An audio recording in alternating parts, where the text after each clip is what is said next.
Hello everyone. අද අපි review කරන්න යන්නේ Pizza Hut එකේ garlic bread එක. ඉතින් අපි බලමු මොනවද ඇතුලේ තියෙන්නේ කියලා කාලා බලමු රසයිද කියලා.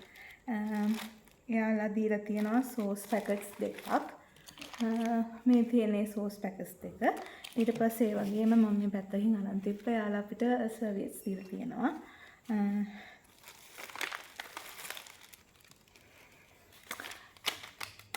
මේ තියෙන්නේ යාලා අපිට දෙන garlic bread එක. අපි බලමු කොහොමද ඇතුලේ කියලා. මේ තියෙන පැකේජින් එක නම් ලස්සනයි. අපි ඇතුලේ බලමු කොහොමද ඒ වගේම රහයිද කියලා.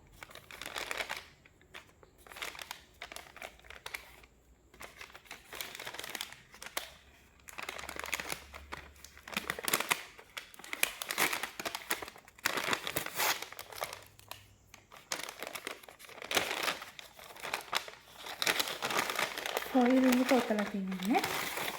අපි බලමු.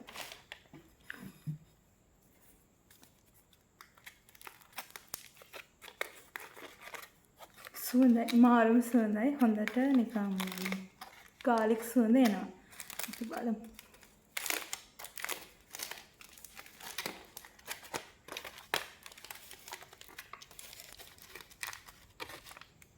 මෙන්න මෙහෙම තමයි අතට තියෙන්නේ. ස්ලයිසස් තියෙන 1යි 2යි 3යි 4යි 5යි 6යි. එතකොට ඇත්තටම මේකේ හොඳ සුවඳක් තියෙනවා.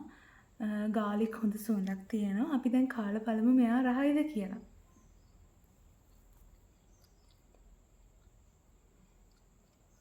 මේක සුදු ලුණු හොඳටම සුදු ලුණු රහයනවා. අපි සෝස් ටිකක් එක්කත් කාලා බලමු කොහොමද කියලා.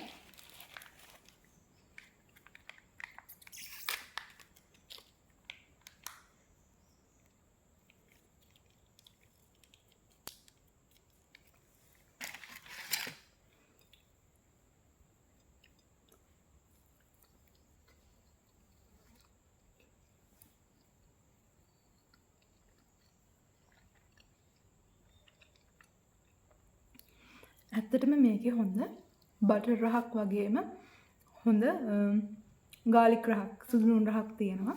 සුවඳත් හරිම සුවඳයි. අර සුදු ලුණු වලට බටර් දාද්දී එන සුවඳ සුදු ලුණු අර තම්බලන මේක ෆ්‍රයි කරද්දී එන සුවඳ ඒ විදිහටම එනවා. ඉතින් මේක රහයි. නරක නැහැ. ඇත්තටම හොඳ රහක් තියෙනවා. ඒ කියන්නේ එකට දෙන්න පුළුවන් අපිට 10න් 8.5ක් වගේ. මොකද අර ඔතෙන්ටික් රහ මේ විදිහට මෙයාලගේ තියෙනවා. ඉතින් මේක මට රහයි. ඉතින් ඔයාලා try කරලා බලන්න. එහෙනම් තවත් food review එකකින් ඔයාලා හම්බෙන්න ඉන්න. ගිහින් එන්න. bye.